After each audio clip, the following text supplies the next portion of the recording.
first memory is that he was a new PhD candidate, or to be a PhD candidate, and he was looking for a research advisor at Stanford, and that's when we first met and talked. He was very promising because of his personal attributes, his energy, his enthusiasm, his ability to carry out research, and his breadth of interests. I told him that we were going to be building a big-time silicon research program here at MIT, and that we will be looking for faculty, but then I casually said, I know that you're not interested in that because you're getting ready to go back to Venezuela. He said, in characteristic Rafael style, well, not quite, let's talk. It took many late-night phone calls to convince him that he might like MIT enough to come here instead of going home to Venezuela. Fortunately, that finally succeeded. Rafael's contribution in the solid-state electronics industry has been very profound. Every important step along the way in the development of semiconductor processing, it seemed like Rafael was there. Rafael was very interested in semiconductor manufacturing. In fact, a lot of his early leadership, while as a member of the lab, was in that direction. He really understood the semiconductor industry, where the microprocessors were going and what the technology needs were. So he was able to connect with the people actually building chips in industry. He had a good long-range vision of how we ought to approach the industry, and so that it would be a win-win for both sides. He kind of broke down some of those barriers with the semiconductor industry in the early days. He helped establish collaborative research centers that were with the Semiconductor Research Corporation and other entities that really got students and faculty engaged in projects, research projects that really were of great interest and really important for the industry. As director of MTL, Rafael steered MTL to prominence. He built up the ability of MTL to have a broad reach across the institute. Rafael really grew the labs exponentially when he was the director of the Microsystems Technology Labs. And I think through his vision and inclusive engagement of the community, the portfolio of activities involved in MTL were quite substantially broadened, and I think for the better of both MTL and the Institute. His work as director here is a great predictor of the work that I'm sure he's going to do as president. People saw the respect for his science as well as the respect for his leadership.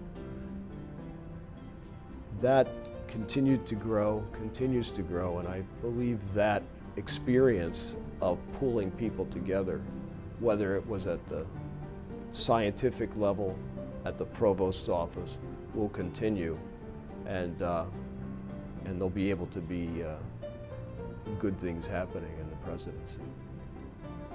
A sign of success of Rafael as president is the fact that he can take two very strong-minded people who have ideas that have a lot of substance to them and appear to be in conflict with each other. He can look at those ideas and come up with a way that includes both of them, but in a very complementary fashion that makes the results stronger than it would have been with either one of them separately.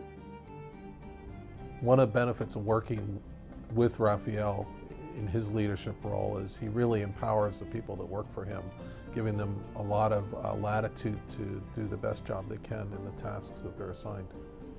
Interpersonal skills that Rafael has are really incredible.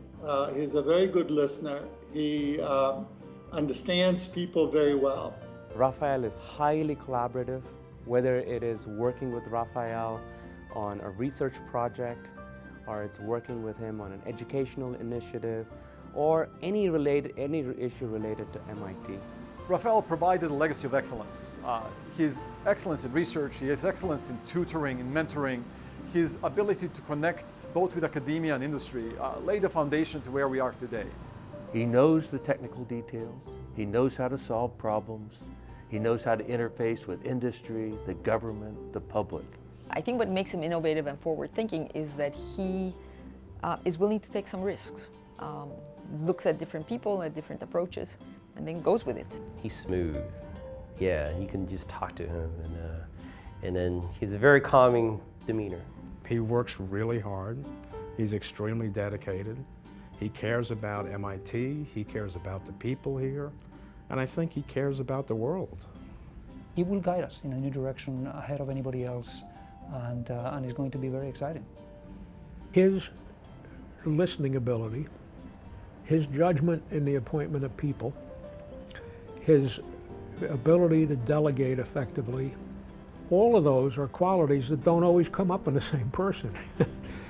Couple that with his ability to deal with people, his forward thinking, his industrial views, which I think are extremely important in a technology school. It's a no-brainer. He has generated the new dawn, and now we're going to all live through it together with him at the helm. MIT has a wonderful history of technical achievement, of spin-offs of ideas, of professors, of students into industry to create new products, new companies.